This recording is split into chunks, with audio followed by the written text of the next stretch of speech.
दोस्तों, आज हम हिंदी के बारे में कुछ अलग सी बात करेंगे। कोई पढ़ाई की या वैसे बात नहीं करेंगे। हालांकि वो पढ़ाई से संबंधित है, बहुत से स्टूडेंट्स के लिए वो परीक्षा में पूछा जाता है, कभी कभी कंपटीशन में भी पूछा जाता है। सबसे पहले ये बताइए, भाषा किसे कहते हैं? लैंग्वेज क्या होती है? हम अक्सर कहते हैं कि फला आदमी इंग्लिश में बात करता है, वो तमिल में बात करता है, वो तेलुगु में बात करता है। तो भाषा होती क्या है? आपने कभी सोचा है? मैं बताती हूँ। भाषा या लैंग्वेज क्या होती है? जो हम अपने बातों को, अपने मन के भावों को जो हम प्रकट करते हैं शब्दों के रूप में, उसे हम भाषा कहते हैं।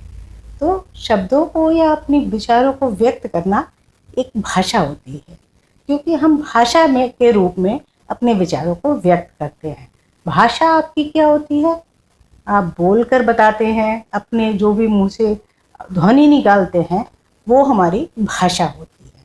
भाषा किसी भी तरह की हो सकती है, किसी भी क्षेत्र की हो सकती है। स्पेनिश हो सकती है, इंग्लिश हो सकती है, फ्रेंच हो सकती है।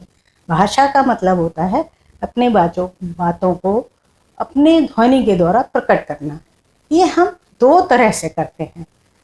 एक होता है लिखित रूप में और दूसरा होता है मौखिक रूप में। तो भाषा दो तरह की हुई, लिखित भाषा और मौखिक भाषा।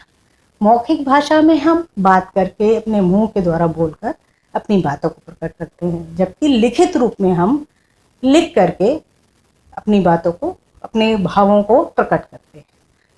हमारी कंट्री की भाषा, मुख्य भाषा है हिंदी। उसके अलावा अनेक क्षेत्रों की अनेक भाषाएं हैं और हमारे कंट्री में 29 स्टेट्स हैं, तो अलग अलग प्रदेशों में अलग अलग भाषाएं होती हैं। ये तो आप जानते ही हैं।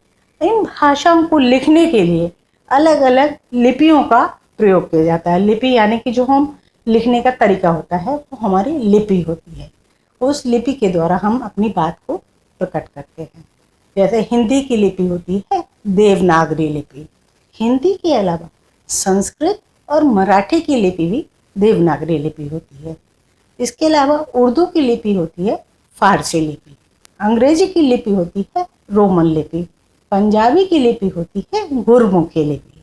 इसी तरह हर भाषा की अलग अलग लिपियाँ होती हैं। अगर आपको ये वीडियो पसंद आई हो तो प्लीज़ सब्सक्राइब कीजिएगा और लाइक भी कीजिएगा। Thank you.